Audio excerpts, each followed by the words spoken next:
নমস্কার, আমি পণ্ডিত শ্রী মণিভাস্কর।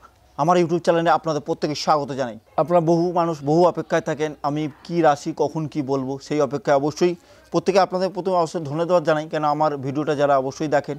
আর প্রত্যেকে বলি স্ক্রিপ্ট করবেন না, অবশ্যই আপনার কি রাশি কেমন যেতে চলেছে, কি সময় বৃহস্পতি ট্রানজ্যাকশন করে ফেলেছে, তার জন্য আপনার কেমন যাবে 2024 অবশ্যই শুরুতে সেটা জানতে পেরে যাবেন। তার জন্য আমার ভিডিওটা ফলো করতে হবে, দেখতে হবে, সঙ্গে থাকতে হবে। আর যারা মনে করছে সত্যি আমার ভিডিওটা ভালো লেগে থাকে অবশ্যই দেখবেন, এবং তার সাথে তো অবশ্যই কমেন্টে জানাবেন যে কার কী সমস্যা হচ্ছে এবং কি প্রবলেম আছে। অবশ্যই আমি চেষ্টা করব এবং ডেট অফ বার্থ দেবেন আমার ভিডিওতে কিছু সলভ করার। তবে আজকে আলোচনা করব মকর রাশি। মকর রাশির এবং 7.5 লাস্টে চলছে। তবে একটা কথা বলে রাখি, মকর রাশির জাতকেরা খুব ধৈর্যশীল হয়। এরা প্রচণ্ড সহজে হতাশ হয়ে পড়ে না, সহজে হারটাকে মেনে নিতে পারে না। এরা জীবনে কষ্টকে সংগ্রাম কষ্টকে নিয়ে চলার বা কষ্টর সাথে চলিয়ে জীবনকে জয় করা উপভোগ করতে পারে। এরা হাজার কষ্ট পেলে সেই কষ্টকে টপকে জয়ের সন্ধানে এরা থাকে, জয়ের সুযোগে থাকে। এরা জয় যতক্ষণ না পারছে এরা ততক্ষণ কিন্তু হালটা ছাড়ে না। এরা প্রচণ্ড ধৈর্যশীল এবং ধৈর্যশালী হয়। এরা হতাশ সহজে হয়ে পড়ে না, ভেঙে কিন্তু এরা পড়ে না। এরা খুব জেদি প্রকৃতির হয়। এরা অটুট হয়ে থাকে একটা জায়গায় যতক্ষণ না সেই জায়গাটা সাকসেস পাচ্ছে। এরা ধৈর্যর সাথে সাথে এরা খুব বুদ্ধিমানী হয় এবং বিজনেসের জায়গা ক্ষেত্রে এরা খুব ডেভেলপ হয়। এরা অর্থনৈতিক জায়গা খুব স্ট্রং এবং ডেভেলপ করতে পারে এরা সহজেই।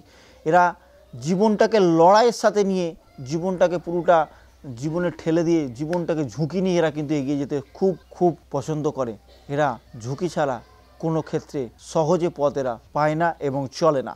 তো মকর রাশির ক্ষেত্রে দেখে নিন কি হতে চলেছে। বৃহস্পতি মেষ রাশিতে অবস্থান করে গেছে 2023-এ 24শে মে পর্যন্ত থাকবে। তার মধ্যে কি হতে চলেছে একটু অবশ্যই জেনে নিন, সঙ্গে থাকুন, অবশ্যই জানতে পারবেন, অবশ্যই স্কিপ করবেন না। দেখুন, এখানে বৃহস্পতি চতুর্থে বসে আছে মকর রাশির ক্ষেত্রে। তার মেষ রাশিতে অবস্থান করছে, তার অবশ্যই দ্বাদশ এবং তৃতীয় পতি দ্বাদশপতি, সে কিন্তু বসে চতুর্থে, দৃষ্টি অষ্টম, দশম এবং দ্বাদশ দৃষ্টি দিচ্ছে। এখানে কিন্তু দেখা যাচ্ছে দশম, অষ্টম এবং দ্বাদশ দৃষ্টি করছে। এই সময় মেষ রাশির ক্ষেত্রে খুব ভালো সময়। বলবেন যে দাদা দশম অষ্টম কানেক্টেড করছে, তৃতীয় কানেক্টেড করছে, তাহলে কি করে ভালো? অবশ্যই ভালো যাবে। যারা বিজনেস ঘুরে করছেন তাদের ক্ষেত্রে বলবো খুব ভালো সময়। তারা জীবনে ডেভেলপ, এই সময় অর্থনৈতিক জায়গা অর্থের বন্যা বয়ে আসবে আপনাদের ক্ষেত্রে।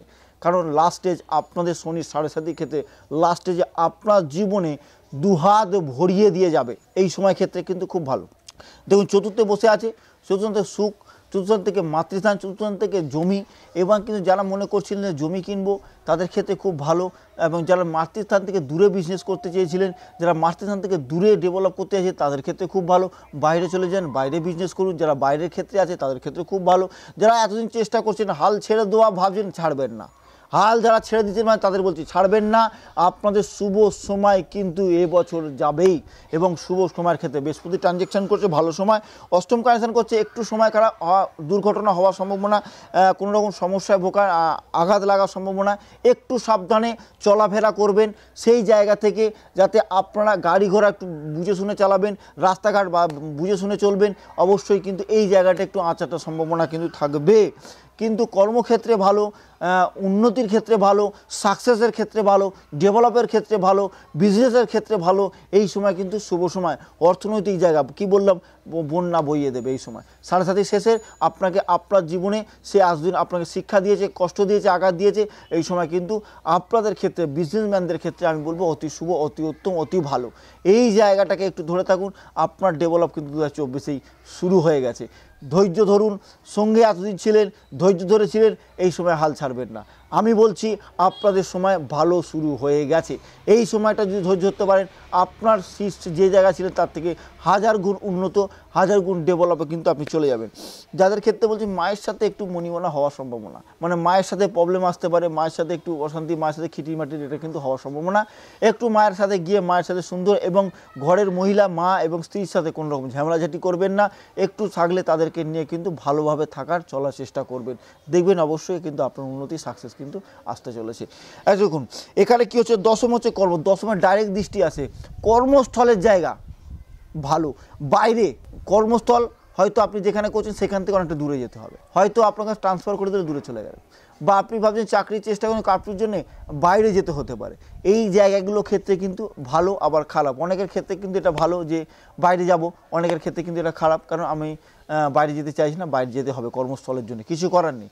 বিজনেস ক্ষেত্রে ভালো, যারা হকারি করছেন, যারা ঘুরে ঘুরে বিজনেস করছেন তাদের ক্ষেত্রে খুব ভালো। তারা কিন্তু এই মুহূর্তে তাদের সাকসেস ডেভেলপ অবশ্যই কিন্তু আসবে এবং ভালো সময় আসবে।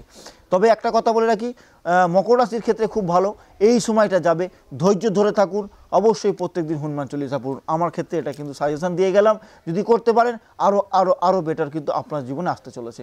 তবে ধৈর্য হারাবেন না, সঙ্গে থাকবেন। তবে একটা কথা বলি, যারা সত্যি আমার ভিডিও ভালো লেগে থাকে, সত্যি আপনার জীবনের সাথে মিলে থাকে, একবার হলো কমেন্ট করবেন, লাইক করবেন, শেয়ার করবেন, আর অবশ্যই কমেন্টে জানাবেন কার কী প্রবলেম। অবশ্যই আমি আছি আপনাদের পাশে, আপনাদের সাথে ভালো থাকতে হবে, ভালো থাকার জন্য আমি আছি আপনাদের পাশে। যদি ভালো লেগে থাকে অবশ্যই সঙ্গে থাকবেন, আমার ভিডিওটা প্রত্যেকবারে দেখবেন, অবশ্যই বেল আইকনটা ক্লিক করবেন। ভালো থাকুন, সুস্থ থাকুন, অবশ্যই আজ এখানেই, নমস্কার।